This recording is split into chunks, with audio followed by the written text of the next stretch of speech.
Time for a break to talk about another great deal at McDonald's. It's summer, you're hot, and McDonald's is here to keep you chill with their new frozen drinks. Try their medium frozen Coke, frozen Fanta Blue Raspberry, and frozen Fanta Wild Cherry for just $1.69. What a sweet way to beat the heat. Grab it through the drive-thru or order on the app. Price and participation may vary, cannot be combined with any other offer. McD app download and registration required. New message. What up?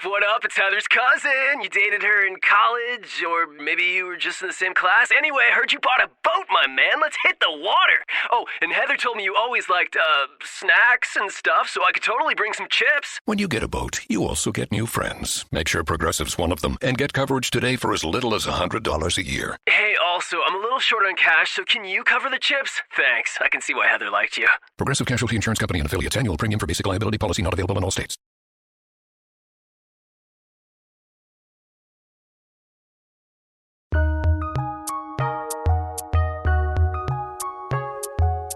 Welcome to the Fantasy NBA Today podcast.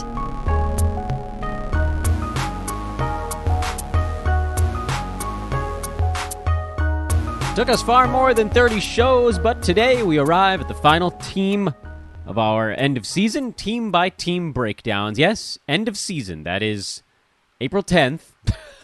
We could have started it that day.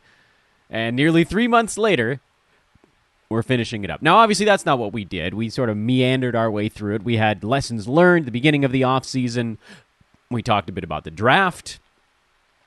Wove in some sports betting episodes. Free agency episodes. Trade episodes. So, yeah, it wasn't really like we're going to bang out 30 teams and 30 shows. But it is a little funny that it lingered into July this year. Off-season episode number 63 today, ladies and germs. We are officially now kind of into the month of July. Next month, August. This is sort of a weird time. Dog days of baseball happen around now. I think there's a little bit of a dog days in the fantasy basketball off-season because you got summer league or like pre-summer league type stuff, but it doesn't really change a whole lot. I don't put much stock in it. You're playing... These are these zero defense games. But we'll work our way through. We've got some ADP reports to worry about. Then we'll kind of start working on buckets. That'll probably come after that. And we can begin to do that because hopefully by the time we get through the ADP reports, those last few big free agents will be signed. We'll have a real idea of who's going to be where, and we can start to set up some names and numbers. I am Dan Vespers. Welcome to the show. It's Fantasy NBA Today, a sports ethos presentation. Again, I'm going to do it every off-season episode. I'm doing it every single one. Thank you. Thank you all so much for what has been a record-setting off-season in every capacity. And I do wonder how this translates to what next in-season might be like. I'm very excited, but I got to keep my hopes in check. Let's just keep growing this thing. And I'll keep putting out everything I can. Here and Twitter. At Dan Vespers on Twitter. Love to have you guys chat it up over there. We'll chop it up. Talk fantasy on the socials. Anyway, let's talk Phoenix Suns. Last team on the board. Best record in the NBA, 64-18. Nobody was close. Grizzlies were 8 games back. That was your number 2 seed in any conference. And then the Heat and Warriors each had 53 wins this last season. So the Suns ran away with it. And for the entire season, they looked like the team to beat. They looked like they were a cut above pretty much everybody in the NBA, with the possible exception of the Bucks when they tried, and the Warriors early in the year when they were healthy. And I know the Bucks only had 51 wins, but we all kind of knew they were coasting a little bit. So that was more like a mid to high 50s win team if they cared at all. Then the Warriors lost Draymond. They went into a little bit of a funk. Lost Steph, went into another funk. Grizzlies rolled along. Good ball club, Memphis, but you could see they were just one click behind teams like the Suns, the Warriors, Bucks, at least for now. And then it all came apart. Suns got undressed in Game 7 by the Dallas Mavericks of all ball clubs. They've got to figure out what they want to do with DeAndre Ayton, and by all accounts, at least right now, it does look like he's going to be somewhere else. So the Suns have some serious work to do. Contractually, they've got a lot tied up in Devin Booker for this year and next year. It's interesting. I actually thought his contract was longer than that. It surprised me a bit as I was starting to kind of go through and get the numbers lined up for this episode. Chris Paul this coming season and then 2 more after that, which I believe takes him into his age 45 year. It's a joke. Mikhail Bridges, his extension kicks in. He'll be making 20-plus for the next 4 seasons. Landry Shamet is going to be dramatically overpaid for each of the next 4 seasons. Jay Crowder is in a contract year. Dario Saric is in a contract year. Cam Payne has a couple years. Cam Johnson, he'll be a restricted free agent. And they did just extend Bismack Biyombo, I believe. So, the obvious thing with the Suns is the center position. So we'll deal with that last. Because everything else feels, well, now barring a Kevin Durant trade, because obviously that would change things just a wee bit out in the Valley of the Sun. Devin Booker, Chris Paul, Mikhail Bridges, these guys were all extremely predictable this past season. And then there was kind of this other contingent that had stretches of fantasy value. And over the course of the entire year, Jay Crowder actually did end up inside the top 90. But a lot of that was because when Chris Paul was out, he took a step forward. When Devin Booker was out, he got extra shots. Cam Johnson missed a bunch of time towards the end of the year. Jay Crowder got a bunch of extra stuff when guys were out. He was kind of that guy. I mean, maybe you could say Cam Johnson was that guy. But Jay Crowder was also that guy, and it bore itself out, actually, in those 2 players' fantasy numbers.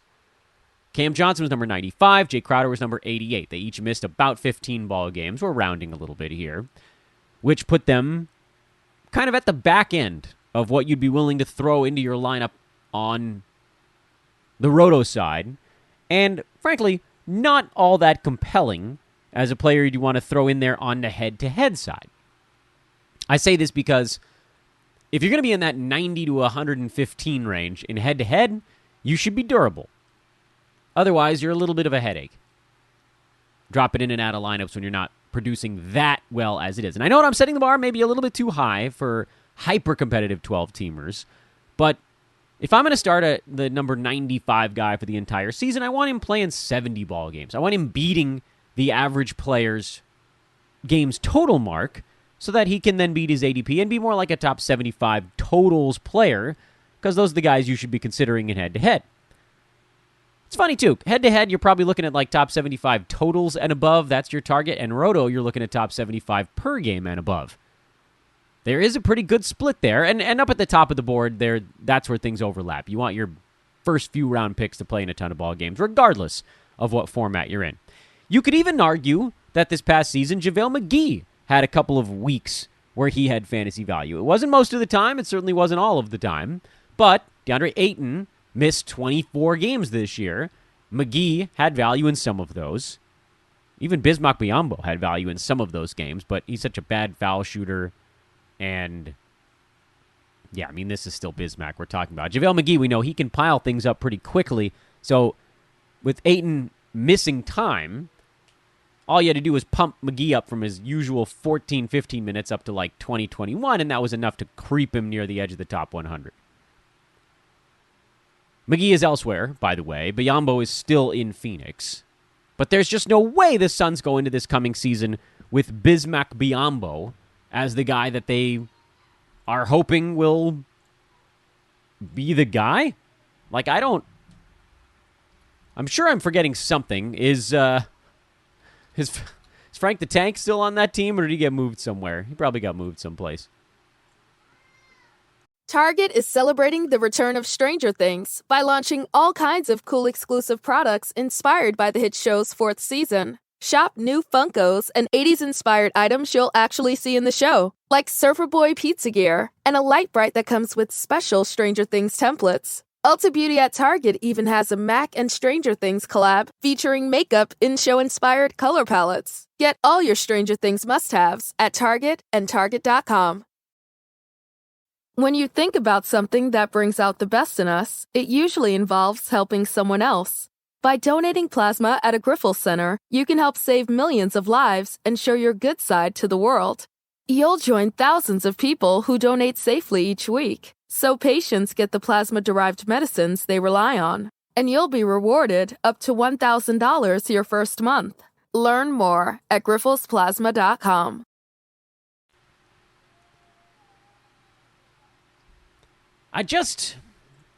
So it is a little bit hard, I guess, to handicap the center spot with the Suns. I'm going to assume that someone relevant ends up in that spot. And then when they do, the Suns become a little bit of a run-it-back type of team, with the caveat that this year left a really bad taste in their mouths. What does that do for next year? How does that change the way the Suns approach the regular season for next year, if at all? The honest truth is, I don't really know. But we can make somewhat educated guesses. We know that in this iteration of the Suns, if everyone is healthy and they bring in a starting caliber center to replace DeAndre Ayton, who again is seemingly likely to end up somewhere else, but I guess we don't know for sure. He could be back. There isn't a whole lot to change. Chris Paul, Devin Booker, Ayton, or there's some kind of fill-in. Mikhail Bridges. Let's just say the center. The starting center on the Suns is probably going to have fantasy value, but certainly Paul, Booker, and Bridges are obvious ones. And Mikhail Bridges never misses a ball game. He was number 54 per game this year, but he played in all 82 games. He was actually a second rounder by totals. That's a stellar thing to have aboard you. And then as far as the other guys are concerned, if you want to call them the kind of quote-unquote superstars, or superstar, you don't need to put it in quotes. Devin Booker was number 17 by totals, 20 per game. He played like one game more than the average fantasy basketball player, real basketball player. Chris Paul was number 19 on a per-game basis. Slowed a little bit late in the year. He was number 20 by totals because he had that injury that he somehow came back from pretty quickly this year. So what do you make of all this stuff? For one, I don't see Chris Paul relinquishing whatever control he has over this organization right now. He's the engine. He's the guy that won all those games late for them in the regular season. And actually, his assists were ultra high. His steals were really nice. His free throw percent was weirdly low this last year. Chris Paul shot 83.5% at the foul line. All the other stuff was pretty much on par. And then with Devin Booker, a lot of pretty good stuff, actually. Field goal percent at near 47, free throw percent at 87, up over a steal per ball game, 27 points, 5 boards, 5 assists. He's up near 3 threes per game now. I don't really see any huge reason why a lot of this stuff should change. I guess you could see Devin Booker doing ever so slightly more, but, 21 shots a game is already a boatload. Could Chris Paul start to show signs of slowing? Yeah, that's also a possibility. Like, getting up around 11 assists a game is pretty crazy, but he pretty much settled into I'm almost going to exclusively pass for like the first 3.5 quarters, and then I'll go do stuff in crunch time. And for a long time, it worked. And it's not super clear why everything just kind of came apart for the Suns at the end of that Dallas series. The Mavericks had a couple of really hot shooting games, but at the same time, Phoenix should have been able to make some adjustments there. Was the issue that they needed to be able to switch more? Was the issue DeAndre Ayton? Was it something else? Like, Mikhail Bridges is supposed to be a guy you can put on people defensively. Jay Crowder is supposed to be a defensive guy. They should have had the pieces to deal with that series, and it just didn't work. And from the Phoenix standpoint, I don't know what you can go and do right now unless you can get someone of note back in a DeAndre Ayton sign and trade. And then if that's the case, why is another team going to give you back something that improves you if they feel like Ayton was the better player anyway? Is it going to be someone that comes back that makes the Suns better than what they had this last season? it kind of feels like Phoenix topped out with this build, which, mind you, was a good top out. Top Gear was good. 64-18 is amazing. But the playoff flameout this season after making the finals the year before, that's not. That's bad. So they ain't going to the season with Bismack Biyombo as the starting center. It's just not happening. Someone's going to roll in there and collect center stats, and it's going to be swell. And at that point, we can talk about what that person's stat set looks like and where they ought to be drafted. But for now, you should be looking at Chris Paul as probably going to go a little bit later than he should, as has been the case for 3 consecutive seasons now. Devin Booker is always going to go on the relatively early side because he scores a ton and will likely continue to do so. Although he did live up to it this last season. Mikhail Bridges is probably going to get drafted a little bit later than he should because no one's going to believe he can keep playing in every ball game. I really thought that this last season for Bridges was about as bad as he could have looked. 54 was fine and all, but only 1.2 steals and 0.4 blocks. He did it almost all on powerhouse efficiency, which is great. We knew that was going to be part of his game, but we were expecting the other stuff to look a little bit better. Mostly defensive stats. I would expect better than 1.2 steals per game. And, maybe he goes in every damn ball game again. Like, he's a guy that I think you should really consider late 5th, early 6th if he's still floating around out there. He's a very safe grab. The upside is not like 1st or 2nd round per game, but it is better than it was this last year. He has upside in the 10th category, and he has upside in does his game improve. The other player I would consider on the Suns, if you're kind of looking at who might grow a little year over year, probably not Jay Crowder. We pretty much know what he is. It's probably Cam Johnson. I don't know that his minutes go up enough to where that's going to be sort of locked into value. Remember, he got more shots when someone's out for the Suns. And when the season starts, that's probably not going to be the case. But those two guys, Crowder and Johnson, are guys that you should be keeping sort of a half eye on. Crowder's a low upside play. Johnson's a little bit of a better upside play at the end of your draft because, again, what if he gets better? What if he gets a little more opportunity?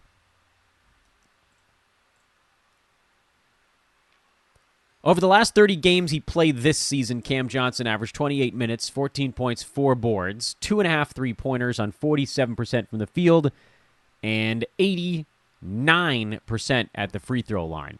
So great foul shooter. Field goal percent pretty good for someone who hits a bunch of 3-pointers. The problem, of course, is that he only got 9.8 shots in those games. He needs to be someone that can get up near 11.5 or 12 before things can really click into place. But at the same time, 10 shots a game on super efficiency, that does put him inside the top 100. And as we talked about already, he was pretty close to getting there over the full season, forgetting, adding in all the games where guys were out, where he was good. Then there were games where he missed, where other guys got to step up. When everybody's healthy, he's probably outside the top 100. But when even one guy is out, he shoots up the board. So there's a decent chunk of upside there. At the same time, I would be okay if everybody just left those guys in the pool on draft night, on fantasy draft night, and picked him up when the time was right. Because more than likely, Crowder's going to be the one that starts. The toughness factor, whatever you want to call it. He'll probably be in there to get his steals and get his threes on his bad field goal percent. He'll grab some rebounds and just sort of scrape and scratch. And he'll have a week where he's top 120, and he'll have a week where he's 80, and it'll all average out near 100. It's super boring fashion. But is that really the guy you want to take with your 13th round pick? The one where you're like, well, this guy's almost definitely going to be at like number 105 or 110 or 115 if nobody gets hurt. That's boring. Take the guy where something crazy might happen. Do you go Cam Johnson there? Probably not. You're probably looking at someone from another team, frankly. But as far as how you organize these players on your board going into next year, Chris Paul, old man squad for life, man. At this point, how many leagues is he going to win us? Coming up on half a decade worth of Chris Paul wins. Even with his busted thumb this year, he was still a win by like 12 slots. By totals. Devin Booker, you have to shell out if you want to get him. But it does seem like he's a pretty safe late second rounder at this point. And then Mikhail Bridges, I have no idea where he's going to get drafted, but he's not a sexy name. So my guess is he goes in the 60s. And at that point, I would definitely draft Bridges. Tomorrow, we begin our journey through Yahoo's ADP results. How did they do compared to, well, how did everybody do, I guess? ADP is everybody. How did everyone do when you compare it to the actual final rank of players? And I guess, probably be okay for us to use Yahoo's final rank board, but we could use BBM's also. Doesn't really matter. There'll be some small discrepancies there. But, like if you're looking at ADPs and obviously Jokic was 1, Doncic went 2nd in leagues this last year, Steph 3rd, James Harden 4th, Giannis 5th, KD 6th. We'll go through and we'll look and see how did it stack up. We got some Excel spreadsheets to build, don't we? Or we had the sheet build already. You guys got to fill in some of the numbers. This is a fun time. The reason we do this as a little bit of a prelude to tomorrow's show and then probably the next week and a half's worth of shows is to figure out, first of all, how do ADPs do in general? And by the way, spoiler alert, because they're trying to combine a bunch of different formats into one number, they don't do very well. And 2, we're trying to figure out where you should really diverge from those numbers. And unfortunately, because Yahoo changed their damn pre-ranks, and now they've actually pulled them down altogether to get ready for next year, which is, kind of cheating to change their numbers after the fact. We all know what they looked like. Like, DeMar DeRozan was not pre-ranked in the teens, and yet there's the pre-rank in the teens. Or there it was when we looked at it a couple weeks ago. Now they're gone again. We'll look at the pre-ranks going into next year, but we'll use ADPs right now, since the pre-ranks do tend to sort of, I would say, strongly influence the ADP. They're not exactly in lockstep. They're not in parallel, but it's close-ish. And it'll give us a nice indication of where we can pivot away from the consensus plays. Outside of the ones where it's really obvious, like Luka's going to go super high because people play points leagues and people play 8-cat leagues as well. And so that's always going to push his draft position way earlier in an ADP frame than he would be if you were just looking at 9-cat results. Or really anyone who has horrible percentages but other big stats. Or someone who has gaudy turnover numbers but piles up the counting stats, they're going to have a higher ADP than you would take them in a 9-category league because they're bad at the categories that your league values, or at least counts, and other leagues don't. But outside of those types of players, like Giannis with free throws, he's going to go earlier than he will. He'll have an earlier ADP than his 9-cat position. We want to look rather at stuff like, guys going in the 20s and 30s and 40s and 50s. Those guys, outside of, again, the punt types, where is the time to go peeling away from the consensus? There's a lot to learn here. I have to do a bunch of extra work because Yahoo screwed us on the numbers, but I'll figure it out, and hopefully you guys will enjoy it because it's going to take a bunch of time that I wish that I could find in my existence. Where is time? I used to have time.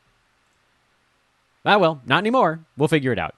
I'm Dan Vespers for Fantasy NBA Today, Sports Ethos presentation. Shout out once again to Joe and JP on their continued hard pushes in baseball and football. Baseball in full swing. They're approaching the All-Star break. Joe's had himself an amazing first year as a fantasy podcast host. JP just getting started. Check him out at Ethos Fantasy FB and Ethos Fantasy BB. We finally color-coded our different fantasy sports logos on Twitter. Make them a lot easier to find. Again, I'm at Dan Vespers, DanBesbris, DanBesbris.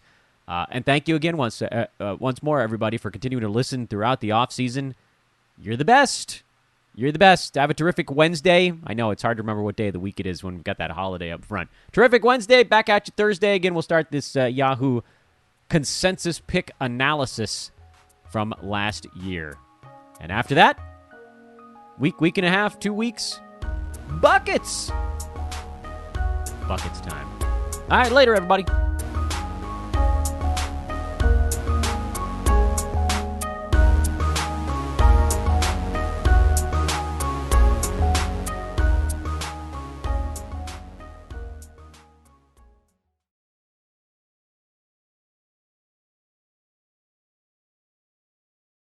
This week on RVER, sponsored by Progressive Insurance. That new doctor is drop dead gorgeous. Please, he's just another RV League educated surgeon with good hair. No, he's different. Nurses, we got a Class C motorhome with a detached driver's side mirror. Meet me in the OR. Stat. Right away, doctor. No, she's on break. I'll handle this one. Oh, you conniving little... When your RV really needs saving, Progressive has you covered. See if you could save with a leader in RV insurance. Progressive Casualty Insurance Company and affiliates, covered subject to policy terms.